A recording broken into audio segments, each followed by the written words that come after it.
ләшәдид десек, осы аяттарға қарай отырып, я'ламу деген етістіктің фәғилі кім деп ойлайсыздар?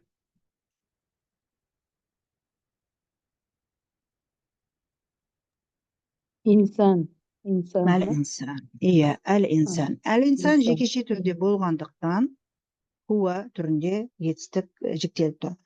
Қазақшасында олар білмей ме деп аударып отыр. Өйткені әл-инсан деп деген кезде жалпы адам баласы, бүкіл адамдар деген мағынада бере беретін болғандықтан.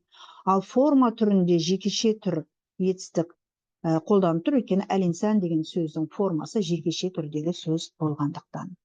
Адам баласы білмейме. Бұның біз иғрабында жасадық. Келесі етістігіміз эза бу'сира деген кезде 4 әріптен тұратын етістік формуласын бердік. Бұған ұқсас біз Нас сүресінде уасваса юасвису уасвис уасвасатун уасвис деп өткен болатынбыз.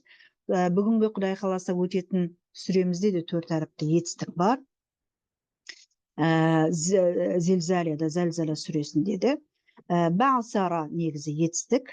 Бұл негізі мына жерде шығарды деген мағынада қолданған екен, алайда негізі шашты деген мағынасы да бар.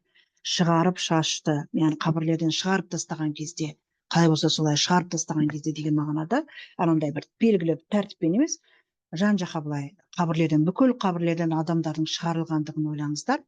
Сондай шығарған. Просто ахраджа деп я да ухриджа деп тұрған жоқ бұл жерде. Бa'сара, яғни шығарылып былай жан-жаққа таратылған кезде деген мағынада. Ырықсызы бу'сира деп жасалады. Бұны өткендегі сабақтарда да бір өткен болатынбыз. Өткен шақта қағида мынау, соңғы әріптің соңын кәсіра қыламыз да, одан басқа, сукуннан басқа әріптердің бәрі дамбаланады. Сондықтан бу'сира. Осы шақта басы ю, итакта бұл ю еді, соңының алды фәтха. Бұйрық райы бa'сир. Бa'саратун, би'сарун деп екі түрлі формуласы бар. Мұбa'сар деп жасалады. Енді қабрун сөзіне келетін болсақ, бізде өткенде хатта зуртумул мақабир деп Такасур сүресінде өткен болатынбыз. Соның жанында синонимін берген едік, қабрун деп. Біздің қазақшадағы қабір деп жүрген сөзіміз арабтың сөзі. Қабара деген етістіктен туындаған негізінде сөз, вообще көр қазу деген, көрге көму дегенді білдіреді да жаңағыдай. Сонда көмілген жердің аты болып кеткен ғой мастары. Қабрун, көпше түрі қубурун. Афала я'ламу иза бу'сира ма фил қубур. Бұл жерде бір фәғилі бар дедік, әл-инсан. Адам адам баласы білмей ме? Сонда білмей ме деген кезде нені деген мәфул бихisi бұл жерде түсіп қалған деп иғрабында түсіндіреді, тәпсірінде де түсіндіреді. Нені білмей ме? Аннана нужазихи. Біздердің оларға жаза беретіндігімізді. Жаза дегенде жақсылығы болса жақсылығына сый, жамандығы болса жамандығына азап беретіндігімізді адам баласы білмей ме? Дегенде бұл жердегі сұрақ біле ме, білмей ме деп тұрған жоқ. Қалай білмейді деп біраз адам баласына біраз не айту, жаңағыдай біраз жазғыру. Қалай білмейді адам баласы деген мағынада. Афала я'ламул инсану, нені дегені түсіп қалған. Сондықтан иғрабта қазір көрсетеміз, мынаған да негізі мынандай бір иғраб мәфул бихisi бар, түсіп қалған деп қаралады. Өйткені кез келген бір етістік келген кезде біз қараймыз. Бұл етістік мәфул бихи, яғни толықтаушы алатын етістік па, алмайтын етістік. Адам білмей ме десеңіздер, нені дейсіздер ғой? Сол ненісі түсіп қалған дейді. Бұл жерден мағына алдыңғы аяттарға қарағанда түсінікті дейді. Иза бу'сира ма фил қубур. Изаға байланысты біз Нас сүресінде айтқан болатынбыз, шартты білдіретін әрі заманды білдіретін есім түрінде қаралады. Бұл өзі үстеу, пысықтауыш дейікші қазақшада. Артындағы етістік міндетті түрде өткен шақ формасында келеді, алайда келер шақпен аударамыз. Иза бу'сира ма фил қубур. Бу'сира ырықсыз. Ырықсыз дегенді де біраз түсіндіргім кеп отырып, мысалы шығарылған кезде деп аудардық, шығарылған қабірлерінен шығарылған сәтте деп аударманы былай берген екен, қараңыздар. Қабірдегілер қопарылып шығарылған кезде деп берілген ғой. Кезде деген мағынаны мына жер беріп тұр, иза. Олар білмей ме не болатынын, қандай жағдай болатындығын деп тұр ғой. Сонда бізде қараңыздаршы, қабірдегілер дегенде мына жердегіні дегі, қабірде, мынау. Güler деген mağanаны қаяқтан шығарып тұр? Мә. Сонда қабірде болғандар, қабірде болған кісілер, қабірде болған мәйттер деген мағынада мәні қойып тұр. Соған қазір келеміз.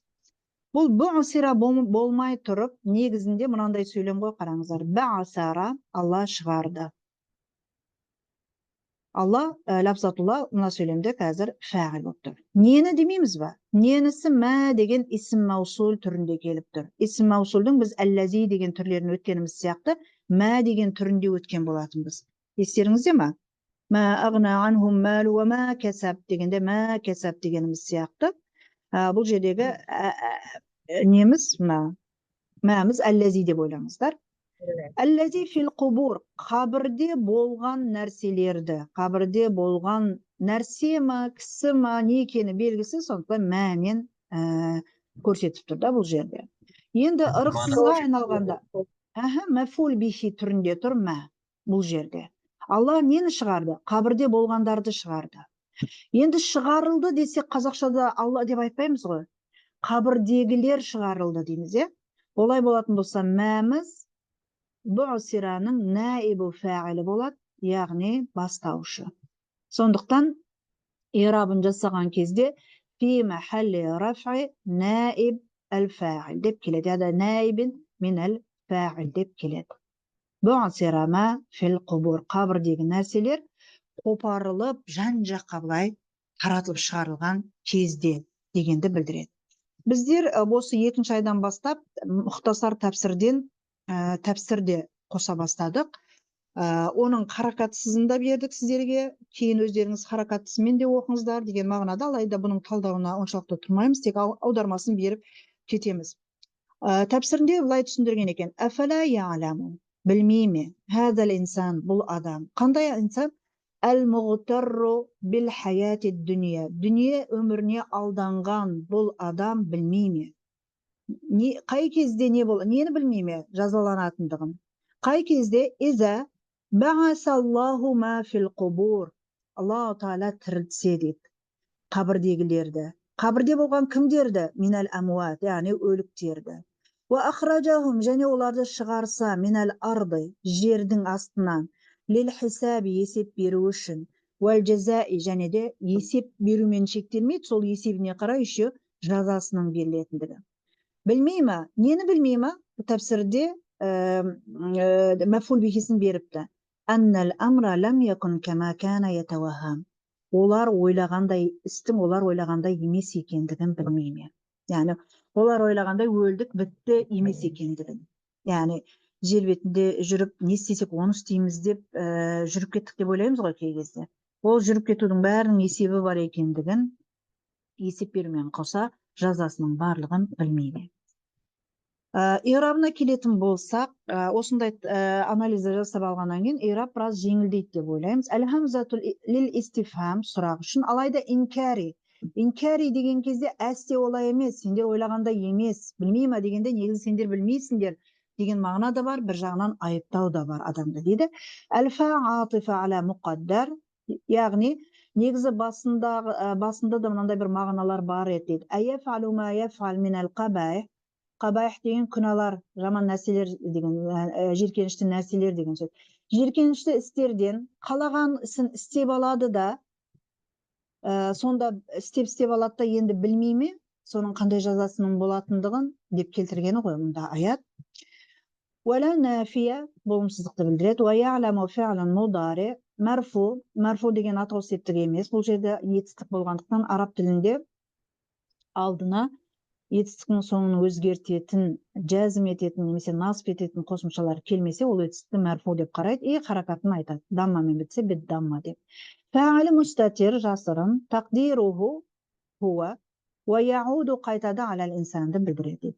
Мәфул уа мәфулу я'лам, я'ламдың мәфул бихисі мәхзуф, түсіп қалған. Әй, яғни, әфәлә я'лам әнна нұжазихи. Әнна деген тура Кәусар сүресіндегідей негізі. Әнна плюс нәхну деген сөз ғой, біздің деген мағында. Нұжази, Жаза южази дегеннен келіп тұр. Етістік үшінші бапта келген етістік жаза беретіндігімізді. Нужази біздердің жаза беретіндігімізді.